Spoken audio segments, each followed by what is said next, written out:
Marami pong paraan para maging marunong ang tao. And there are many ways to knowledge. One of that is discovery.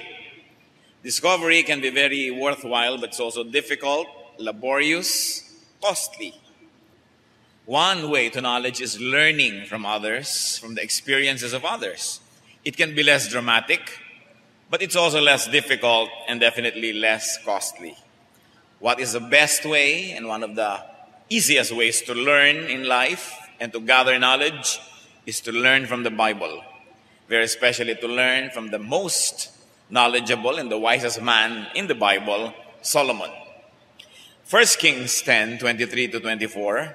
King Solomon was greater in riches and wisdom than all the other kings of the earth. The whole world sought audience with Solomon to hear the wisdom God had put in his heart. Sinasabi mismo ng Biblia na wala daw hari na naging higit na marunong kaysa kay Solomon.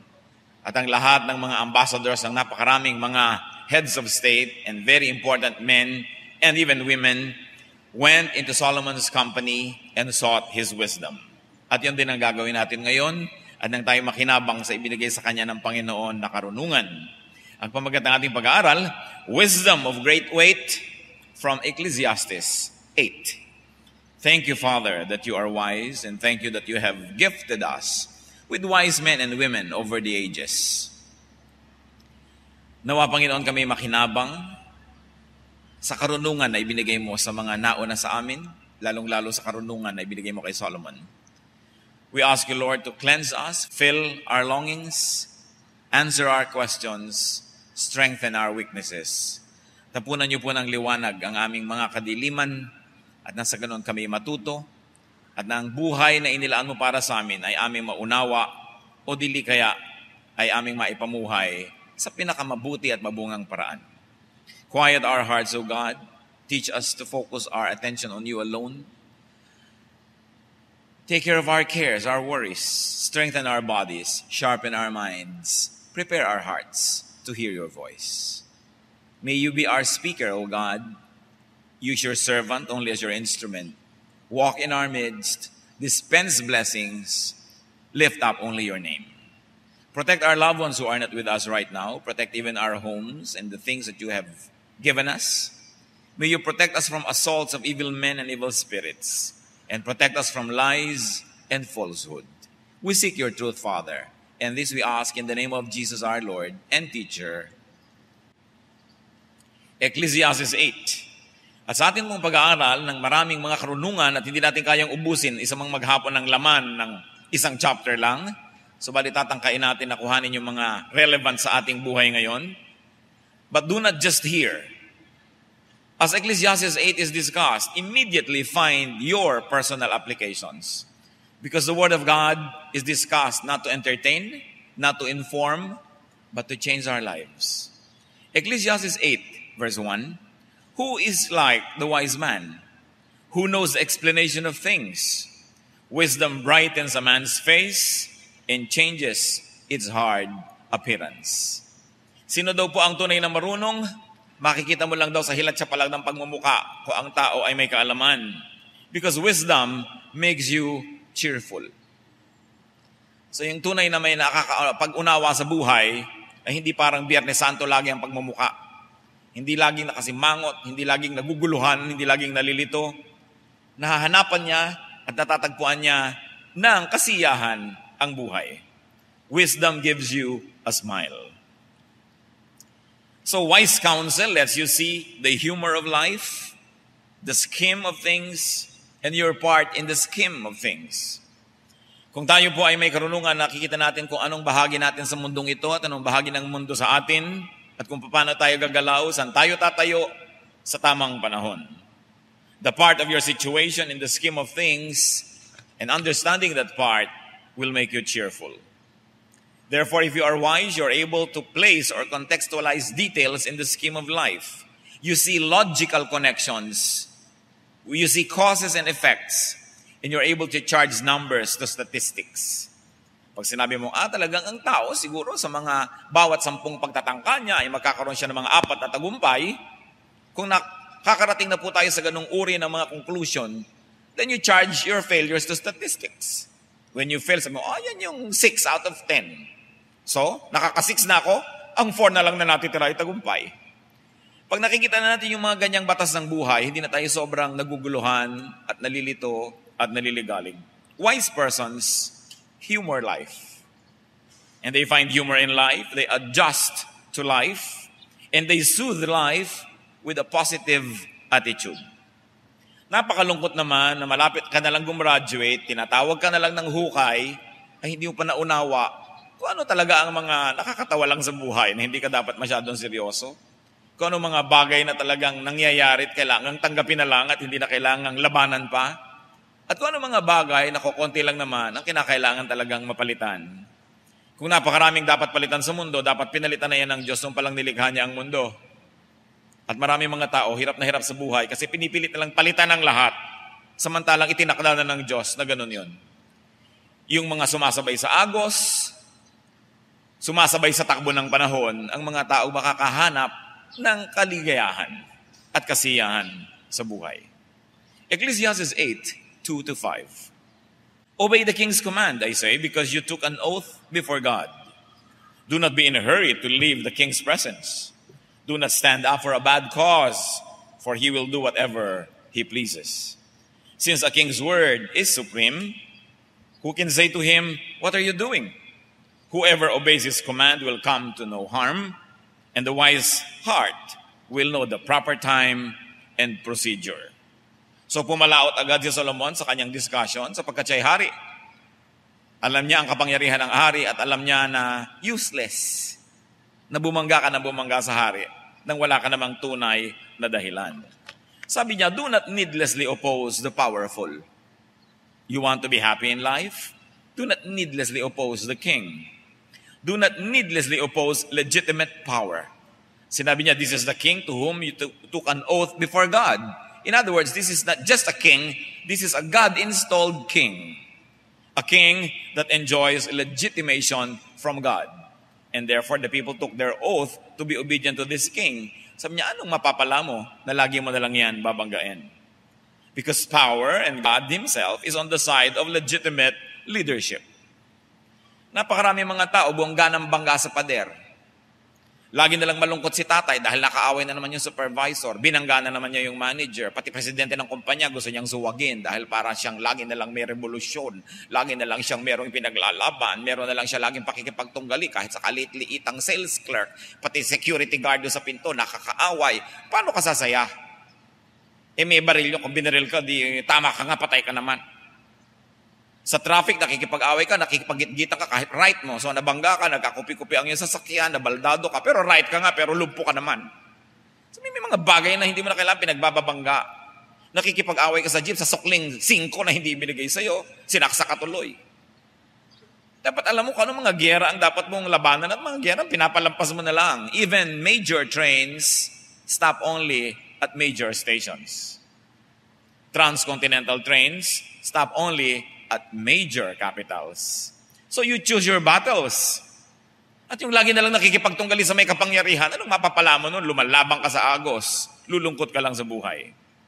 Meanwhile, what will you do with your grievance or with your misery kung talaga nahihirapan ka sa pamamalakad nitong leader na ito?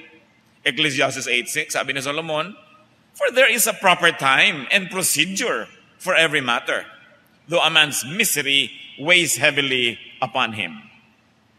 Oo nga, hirap ka, bigat na bigat ka sa iyong dinadala, pero ang pagmamadali para lutasin niya, nababangga ka sa hindi mo dapat banggain, ay lalo lang magpapalala ng sitwasyon mo.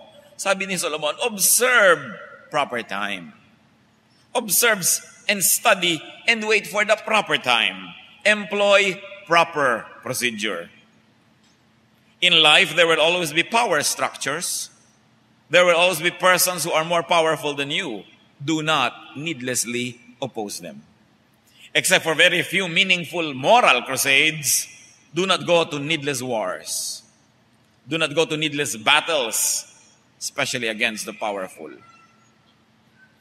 Yung biyanan na babaeng kinakaaway mo ang iyong manugang, may power yan. May power yan sa iyong anak. Di ba? Ganon din naman yung nanay, may power din yun sa kanyang anak. So yung manugang naman na nilalabanan yung biyanan, lumabangga ka rin sa pader. Huwag kang lumalaban sa may kapangyarihan. Walang mangyayari sa'yo. No?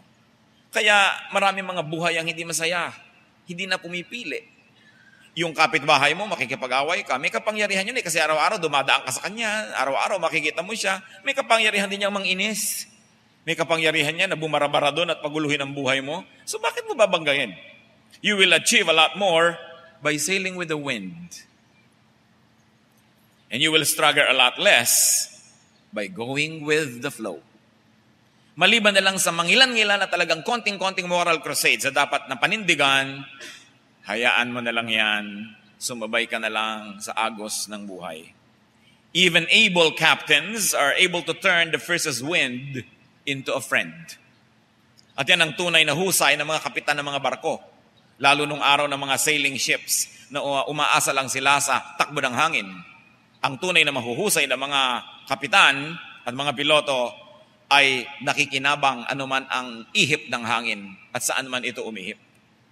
Kasi marunong silang lumaro sa hangin. Proper time and proper procedure opens many doors. But improper time and improper procedure will close many doors. Bakit po maraming mga tao na sasabihin nyo, napakamalas naman ng taong to, lahat na lang niyang gawin, hindi magtagumpay? Usually, ang dahilan noon, may ugali siya siguro na lagi nalang uma-attract ng opposition. Bakit pag may taong nawawalan ng cellphone, nakakaapat na cellphone na yun nawala, asahan mo sa darating na panahon, siya pa uli ang mawawalan. Kung sabihing malas yan, may ugali yan, nakaburaraan, kaya laging nawawalan. Bakit laging may nadudukutan? Kung may nadudukutan na lang, siya nang siya yun. No? May tao 3 beses nang nasunog ang bahay niya. Pag may ika-4, bahay na naman niya yun. So meron siguro siyang pamamaraan na uma-attract, tumatawag, umaakit sa problema. So kung lagi na lang tayong namamroblema, lagi na lang tayong nabibigo, lagi na lang tayong nalulungkot, nakakapitong nobyo ka na, lagi ka na lang iniwan sa, hindi pa kayo nakaka 1 month sari, iniwan ka na. May ugali ka sigurong karapat dapat iwan. No? Huwag mo sisihin ang mundo, huwag mo sisihin ang planeta, tingnan mo sa sarili mo, ano ba sa kostumbre ko ang nagpapaganito sa buhay ko? Wala naman akong nunal sa tuluan ng luha. Ipinakoterize ko na. Pero bakit ganito pa rin? Tingnan po natin ang ating attitude because most of the time it is our attitude that shapes our environment. It is like a magnet that attracts and repels powers and forces. Tingnan ang mga rule ng buhay at matuto na. Ecclesiastes 8:7-8. Since no man knows the future, who can tell him what is to come? No man has power over the wind to contain it, so no one has power over the day of his death. Kayong mga mahilig magpahula, tandaan nyo na lang ito, Ecclesiastes 8:7. Sabi ni Solomon, no man knows the future. Walang nakakalam ng detalye niyan. Kaya yung mga manghuhula, lalo ng bobolan, naku, magkakaroon ka ng isang magandang pagkakataon ngayong taon na ito. Ikaw naman, naku, natotoo ang hula. Napaka-general naman, ang daming swak na doon. No? Kahit ano na lang, pwede mo nang basahin na yun ang kahulugan ng hula. No one knows the future. No one can say what is to come. Just like, sabi ni Solomon, no one can control the wind and no one can control the day of his death. No one knows the details of the future. So do not be obsessed with hula and very especially the details of such. However, it may be possible to have a general idea or a general direction as to how people or things or events may tend to move, but no one can know the details. According to Solomon. Pero sabi nga, ang araw ay nakikilala sa umaga, so bata pa lang kuminsan pwede ka na magbigay ng konting prediction kung anong naghihintay na kinabukasan dito kasi kita mo yung ugali. Pero pwede namang mabago yung ugali na yon, so pwedeng mabago ang mangyayari sa kanyang buhay. But more or less, lalo ang matatanda, titingin lang sa mukha, naku anak, sa itsura ng nobyo mo na yan, lulungkot ka lang. Kasi nakita na nila yung maraming ganong itsura ng mukha. Nang kinawakasan ay naging ganon. Siyempre, hindi yan 100% precise. Pero makikinig tayo sa karanasan dahil meron talagang mga generalizations din ang buhay. Ecclesiastes 8:8. And as no one is discharged in time of war, so wickedness will not release those who practice it.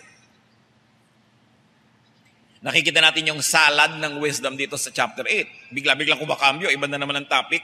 Pero ang mahalaga, lahat yan ay mahalaga sa ating pang-araw-araw na buhay. Ang sabi dito, wickedness will imprison. Wickedness badness will entrap a person. Sabi tulad ng may panahon ng gyera, hindi ka pwedeng makatakas pagka ikaw ay tinatawag ng army at malilista ka doon sa service. You will be conscripted into service. Hindi ka pwedeng tumakas. Ganon din, hindi mo pwedeng takasan ng bunga ng kasamaan. Evil will punish its own practitioners. Evil will breed evil. Evil will produce more evil. And evil will not let go like conscription in time of war. Ganon tayo nakatali sa mga bunga ng ginagawa nating mga mali. Kaya kadalasan, kahit anong gawin natin, ayaw magtagumpay, lagi nalang kabiguan, kalungkutan na dumarating sa ating buhay, dapat ating halungkatin ang ating nakaraan dahil baka meron tayong mga ginawang mali na hindi pa natin naitutuwid at inaani pa natin yung bunga ng mga itinanim natin na yun. Kaya kailangan kung parang ang hirap-hirap ng yung buhay, ang bigat-bigat, balikan mo. Baka meron tayong mga ginawa, mga attitude na hanggang ngayon nandiyan pa na nagiging dahilan kung bakit tayo nagmumukha na lang laging talunan sa buhay. Avoid doing evil. Because the Bible says what you plant is what you will harvest. And if you have been mired into evil deeds, even wrong deeds, or just honest mistakes, extricate yourself. Kailangan mong palayain ang iyong sarili doon sa mga tali na gumagapos sa iyo dahil sa ating mga nagawa o dahil sa ating mga ugaling hindi ka nais-nais. Proverbs 6:5, free yourself like a gazelle from the hand of the hunter, like a bird from the snare of a fowler. Kung paano nagpupumiglas ang isang hayop na nabihag, ganun dapat tayo magpumiglas daw sa magiging bunga ng ating mga maling desisyon o mga naging pagkakamali noong paman. Kailangang makawala tayo doon. Kung ikaw yun merong nagdadrive ka at nakaliko ka sa isang mali, kailangan kang bumalik, umatras o bumuelta para makabalik ka ulit doon sa tama and then you take the right way. Hindi pwedeng ituloy mo nang ituloy yung maling yun dahil pakipot ng pakipot ang daan, pamali ka ng pamali, humahaba ang buhay, lubog ka ng lubog. Kung minsan merong pinagkrusan ng landas na dapat nating balikan para simulan nating tahakin yung tama. Ecclesiastes 8:9-10. All this I saw as I applied my mind to everything done under the sun. There was a time when a man lords it over others to his own hurt. Then too I saw the wicked buried, those who used to come and go from the holy place and receive praises in the city where they did this. This too is meaningless. Sabi ni Solomon, nako, napakarami ko nang nakita sa buhay na ito. Merong mga umaasenso, lumalakas, nagkakaroon ng kapangyarihan, dumadami ang tauhan. Sila lang naman ang nahihirapan. At sila din ang nagsasuffer. It can also be read to the point that may mga taong nangingibabaw sa iba, nangunguna at nagkakaroon ng kapangyarihan, at ang nahihirapan ay yung kanilang mga pinangungunahan. That sentence can be read two different ways in its original language rendition. Sabi niya, maraming walang katuturan. Marami na ako nakitang mga masasamang tao na pinupuri lagi ng publiko saan man sila mapunta. At nung inilibing, binigyan pa ng isang napakarangal na libing. Sabi niya, napakaraming bagay na sayang lang at walang katuturan sa buhay. There are times when a person's power hurts himself. There are times when a person's leadership or authority or rise to power or hold on to power hurts only himself. Maraming ganyan mga tao. Nung umasenso at saka napahamak. Nung naging makapangyarihan at saka naligaw. Nung nagdumami ng tao na kanilang pinangungunahan, doon sila naging malupit at doon sila naging mapagsamantala. Samantalang ang tunay na pamumuno ay upang kupkupin at mahalin ang ating pinamumunuan, hindi para sila kawawain. Sabi, merong mga tao hindi bagay na nagiging makapangyarihan. Hindi bagay na yumayaman, hindi bagay na umaasenso, hindi bagay na sumisikat kasi nasisira lang. Alam niyo po, marami ang hindi makayang dalhin ang bigat ng kahirapan. Pero marami rin na hindi nila kayang dalhin ang bigat ng kayamanan. Meron mga hirap na hirap dahil sila hindi kilala, pero meron ding hirap na hirap pag kilala na sila, hindi nila ma-handle yung fame. Kaya sabi, may mga taong hindi talaga ukol na yumaman o sumikat sapagkat hindi nila kaya. Labag sa likas nila na kayanin ang higit sa pagiging karaniwan. Sapagkat alam nyo, fame, power, fortune is such a great weight to carry. And if you were not made to carry it, if you were not designed to carry it, you will be destroyed by it. Kaya hindi tayo dapat sobrang naghahangad nung hindi binibigay sa atin ng Diyos. Matapos nating gawin ang magagawa natin, hindi pa rin nangyayari, dapat nating isipin na dapat ako manalig na hindi yan ukol para sa akin. Hindi yan para sa akin at hindi ako para dyan. Dahil baka masira lamang ako. At sabi nga ng ilan, whom the gods wish to destroy, they first make powerful. Or they first make rich. So be free from needless loads, from needless worry and care, and needless responsibility. Baka naman hangad kayo ng hangad na tumaas ang posisyon nyo sa inyong kumpanya. Nakakatiyak ba kayo na ang pagtaas ng posisyon na yan ay siyang pagdami ng inyong kaligayahan? O baka naman yan ay pagdami lang na inyong mga suliranin? Paghangad na may isa ng kumpanya gusto pa mag-expand ng mag-expand. There are people who are called by God to expand, but there are those who are not. So pag nag-expansion, ano nangyayari? They spread themselves too thinly at ang lahat ng negosyo bumabagsak. Huwag kayo nagne-negosyo na hindi nyo alam paandarin kung umabsent yung inyong clerk o yung inyong manager o yung supervisor. Dapat alam nyo paandarin yan. Isa yan sa dapat natin iniisip. Pag hindi nyo kayang paandarin ng wala kayong mga tauhan, huwag nyo pasukin dahil dadayain lang kayo ng mga yan. Lalaki lang ang mga ulo nila pag lumaki na yung kumpanya, nanakawan lang kayo niyan, dumadaming problema nyo. Kung hindi nyo kayang lukuban, ay huwag ninyong angkinin. Dumadami ang suliranin, expand ang expand. Pero sa pagdami ba ng pera, dumadami ang inyong kinakain? Hindi naman na. Nagbabawas pa nga tayo dahil nag-jeta ka na. Sa pagdami ba ng pera, talagang nilalakihan mo yung kama mo? Hindi, tama na yung king size. Hanggang doon ka na lang, alam mo ang kama mo kasi laki ng basketball court. So sa pagdami ng goods, it doesn't always mean that your satisfaction will also increase. Your management work will only increase. Yung maraming mga bahay, ito yung babagyo, tinatawagan mo lahat, lumipad ba ang bubong, gumuho ba ang pader? Tapos yung mga katulong mo ang laging nagpepiesta sa iyong mga bahay, nakahiga sa iyong kama, at nasa iyong bathtub. Ownership is such a great burden. So huwag kayong laging maghagad na magkaroon. Napakahalaga na i-simplify ang buhay. And once you have power, do not always seek to prolong tenure. Do not always seek to prolong your hold to power. Do not overstay your welcome. Kung kayo manager, time na para mag-resign o time na para magpunta sa ibang lugar, bigyan nyo naman ng space yung iba para umasenso rin sila dahil tigi-tigisa lang tayo ng buhay. Ay gusto nyo nang kayo na lang lagi ang nandun. Paano yung iba? Hindi na ba sila makakaupo sa inyong silya? So know when to say goodbye to power. Know when to say goodbye to prestige. So other people can also take part in it. And that you may retire to a more quiet life. Napakahalaga alam natin when to stop.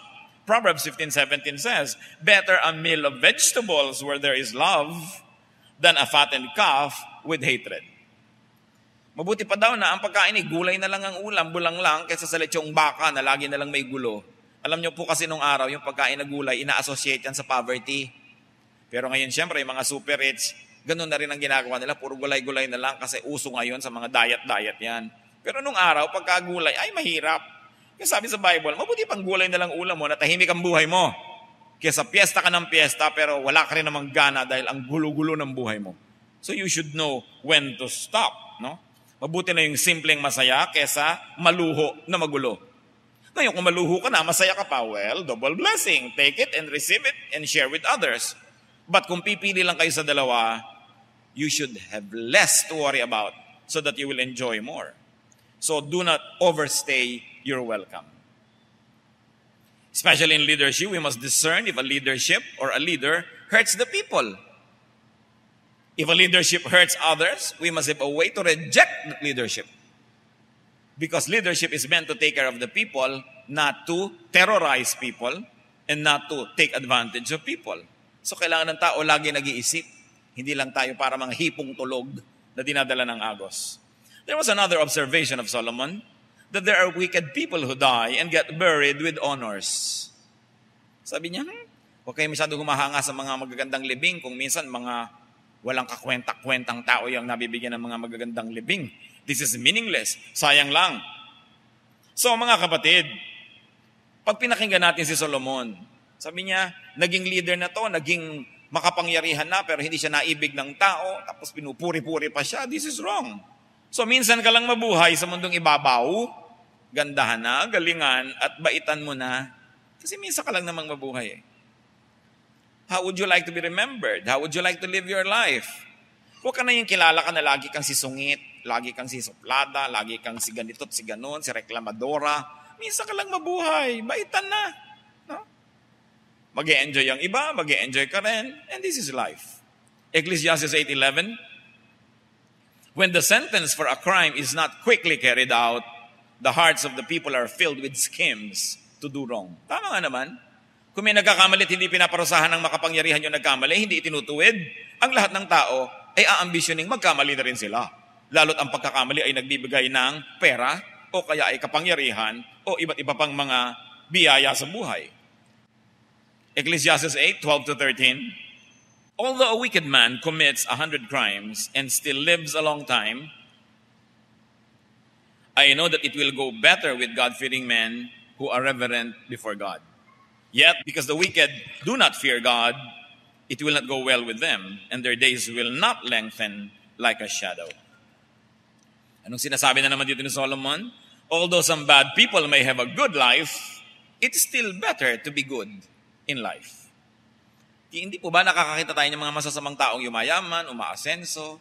Parang tahimik naman ang buhay, wala naman sakit. No? Parang ang saya ng buhay nito mga masasamang ito. Sabi ni Solomon, kahit pa nga may ganyang naobserbahan tayo, mas mabuti pa rin na maging mabuti ka. Huwag mo silang kainggitan, huwag mo silang tularan, sapagkat ang alam natin na ang Diyos ay mabuti, so kung mabuti ka, you are always on the side of God. Kahit sa biglang tingin, mas may napala yung gumawa ng mali, huwag kang mahikayat na gawin din yun, huwag kang mainggit, sapagkat may Diyos. At alam niya ang ginagawa ng bawat tao.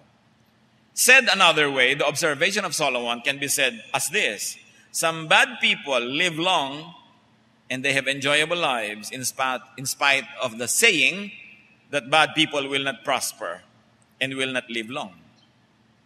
And he was quoting actually from other scripture, from other parts of the Old Testament. Sabi niya, alam nyo, nadidinig naman talaga natin na hindi naman talaga pinagpapala ang masasama. Pero sa totoo lang, may mga masasama dyan na mukhang parang masarap ang mga buhay. Huwag nyo na lang guluhin ang buhay nyo dahil sa kanila, basta't magpakabuti na lang kayo. At huwag na kayo maging hukom, huwag nyo nang sumbatan ng Diyos, o huwag na kayo ang mag-isip ng mga kung ano-anong bagay para sila ay ibalik sa lupa o sila ay parusahan. Just live your life in the best way you can and let God deal with them. Ecclesiastes 8:14, there is something else meaningless that occurs on earth. Righteous men who get what the wicked deserve, and wicked men who get what the righteous deserve. This too, I say, is meaningless. Anong observation dito ni Solomon? Sabi niya, napansin niyo ba? Na may mga mabubuting tao, ang napapala nila sa buhay, dapat yung napapala ng masasama, pero sa kanila napunta. At may masasamang tao naman, ang naani nila sa buhay, dapat inaani ng mabubuti lang, pero sila ang umani. In other words, nababaligtad. Parang, there are times when the evil gets rewarded and the good gets punished. Sabi niya, ito'y isa ring hiwaga ng buhay, natanggapin mo na lang na nandyan kasi kahit anong gawin mong pagsosolve nito, hindi mo masosolve because it really happens. It's part of life. So it's meaningless. It's meaningless to always talk about it and think about it and try to solve it because it is a given. And another reality that doesn't make sense, good people may be treated as criminals and bad people may be treated as honorable. Actually, yun ang sinasabi niya. Bad people may be called honorable. My goodness! How much worse can you treat the word honorable? No? Sobra yan nating nilalait at binabaliwala ang ibig sabihin ng dangal that you call sometimes the most corrupt people honorable. Bakit nga ba honorable ang tawag natin sa mga politiko? Siguro may mangilan-ngilang honorable, pero you and I know, nakabaligtaran yun. So tigil-tigilan yung mga honorable na yan. Naniniwala ka silang honorable sila. Kaya pag dumadaan sila, hinahawi ang daan. Hinahawi ka. But not on election time. Hahalikan nila yung batang may uhog. Hahalikan nila ang matatanda. Dahil eleksyon. Pagkatapos ng eleksyon, binigyan mo na yun ng kapangyarihang pahiram lang, hahawiin ka pag dumadaan sila. Sa mga sasakyan na binibili ng iyong buwis at mga gasolinang binabayaran ng iyong buwis, hahawiin ka sa kalsadang ginawa sa iyong buwis at pinagtubuan nila ang pagpapagawa. honorable. Kaya ayoko ng mga churches na pag may mga anniversary, may mga congressman, may mga kung sino-sinong mga aakyat sa entablado para batiin yung mga tao. Ba't siya ba nagpagawa ng church? Member ba siya doon? Bakit siya kasama? Kailangan tumungtong doon. Diba? The stage and the pulpit is prostituted for the benefit of wicked politicians. And it must never be allowed by self-respecting Christians. Dami-daming korap na tao, honorable. Ecclesiastes 8:15, so I commend the enjoyment of life. Finally, sa dinamirang inobserbahan ni Solomon na parang problema sa buhay na hindi mo naman kayang lutasin, mga bagay na hindi ka man sang-ayon, ganun talaga ang buhay, wala ka namang magawa. Sabi niya sa 8:15, so, I commend the enjoyment of life. Because nothing is better for a man under the sun than to eat and drink and be glad. Then joy will accompany him in his work all the days of the life God has given him under the sun. Sabi niya, huwag niyo na lang i-philosophize lahat ng bagay. Huwag niyo na lang i-problematize. Huwag niyo nang lutasin. Kasi nung paman, hanggang ngayon at hanggang sa darating na panahon, yan ang kalakaran ng buhay. So, mag-enjoy ka na lang. May gulo sa Lebanon, wala namang gulo sa barangay mo, mag-party ka. No? Nagkakagulo sa ganon, sa bahay mo naman hindi. Magkainan kayo, magsaya kayo. Sapagkat tuwing may puwang, tuwing may pagkakataon na sumaya, magpakasaya ka. Sapagkat ang kalungkutan ay marami at hindi mo alam kung kailan darating. So habang may lakas ka, gamitin mo. Habang meron kang pwedeng ikasiya, magsiya ka. Sapagkat di ka nakakatiyak na bukas, pwede mong gawin yan. Sabi, ito ngayon ang aking panukala sa inyong lahat. Enjoy life. Enjoy what you can. Get what you can get from life. Because of such meaninglessness, and because of such realities that do not make sense to our limited minds, because of such realities that cannot be fully understood anyway, like the wind cannot be controlled, just get the most out of life. And graduate, when the march from Aida plays. Mabuhay ka at kung mamamatay ka na, mamatay ka. Wala ka namang magagawa laban dyan. Bakit habang nabubuhay kay pinipilit mong patayin ang sarili mo? Ayaw mo mag-enjoy? At pag namamatay ka na, pinipilit mo namang mabuhay. Sabi, kung buhay ka, mabuhay ka. Kung namamatay ka, mamatay ka na. Kasi nakatakda ang lahat ng yan. So just enjoy your food, your drink, enjoy your time, enjoy your life. Enjoy simple pleasures. Kaya sinabi yung food, drink na yan, these are simple pleasures. Ibig sabihin, kahit magulo ang planeta, kahit may kometa na nakaambang bumangga sa planetang ito, kumain ka, mag-enjoy ka. Kahit na maraming suliranin ng mundo, ang economy, ang environment, merong maliit na sulok sa isang mundo na pwede kang magkaroon ng kahit panandaliang katahimikan, samantalahin mo yon at lasapin mo ang ganda ng buhay na ipinagkaloob sa'yo ng Diyos. Binigyan ka ng Diyos ng buhay, hindi ka para parusahan o torturin, kundi para ma-enjoy mo ang buhay. So, just have as much time as you can. Do as much good whenever you can. Because bad, meaningless, and senseless times can be many. And this is the only way to survive. In fact, this is the only way to enjoy much meaninglessness and ironies around us. Just try to enjoy what can be enjoyed. Ecclesiastes 8:16-17. When I applied my mind to know wisdom and observed man's labor on earth, his eyes not seeing sleep day or night, then I saw all God has done. No one can comprehend what goes on under the sun. Despite all his efforts to search it out, man cannot discover its meaning. Even if a wise man claims he knows, he cannot really comprehend it. So si Solomon na binigyan ng Diyos ng superior na karunungan, tinawag na pinakamarunong sa lahat-lahat, nung tinanong mo, ano po ang lesson ng buhay? Sabi niya, wala. Ano ba ang sagot sa maraming hiwaga? Wala. Walang nakakaalam niyan. Sabi, ang runong-runong nyo, tas wala. Sabi niya, talagang yung napakarunong lang ang nakakaalam kung anong walang kahulugan. Kasi ang mga mangmang, binibigyan ng kahulugan ng lahat ng wala namang kahulugan. Sabi, ang gusto mong mabuhay. May pagkain ka, kainin mo. May asawa ka, sharean mo. May pamilya ka, enjoy together. You have a few friends, enjoy life. Drink, eat, do good. Yun ang buhay. At pag namatay ka na, patay ka na, huwag ka na magsisi. Yun na ang buhay. So it's affordable. So everybody can have a little food and a little drink and a little happiness. No?